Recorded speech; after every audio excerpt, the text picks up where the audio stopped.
A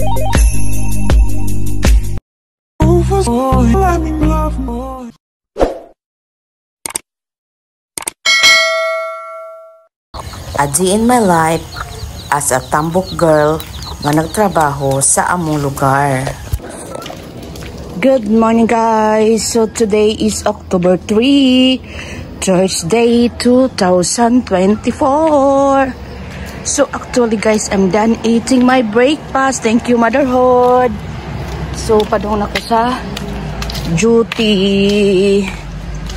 So guys, tingnan natin ang weather.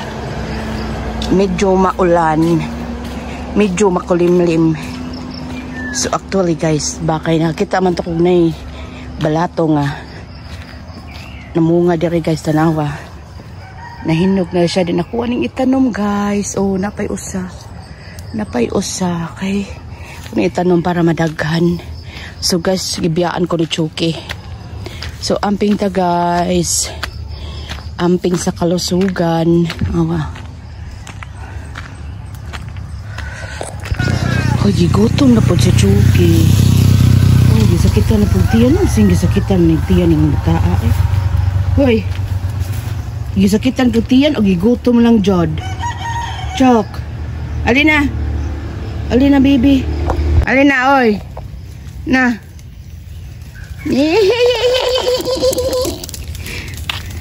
Bigaon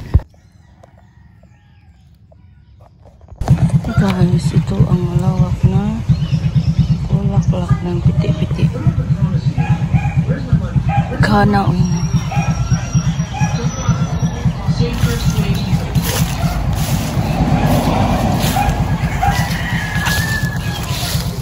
buti ito tumoy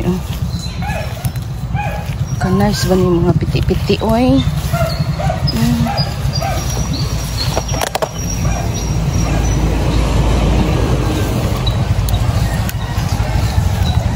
Lutaan niya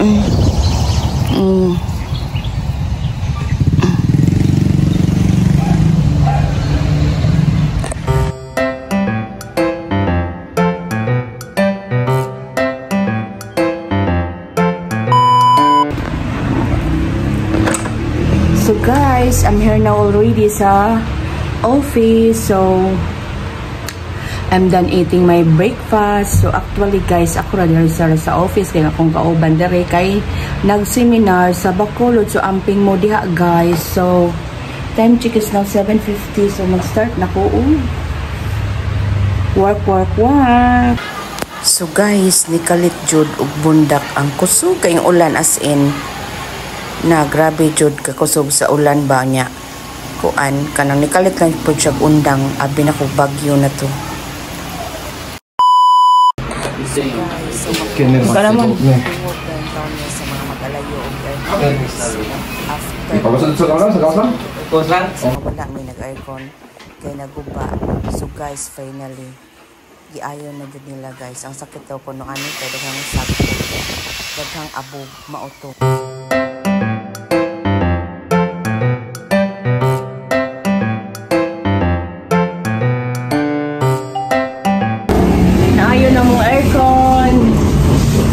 Naayon na nga mo aircon. Salamat J&G. Bugnaw na kaayo. Hi guys. So time check is now 11:45. So wa pa may panyod to meron guys. So nag-chip-in may dire. Palit may chicken og kanang limpo. So nahuman nag-ayo mong aircon guys. Bugnaw na hinaw tuloy-tuloy ni siya. Almost 2 months jud mi wala mi aircon. Grabe kalimuot nag-electric pan na good. And that's all for today. Thank you guys for watching.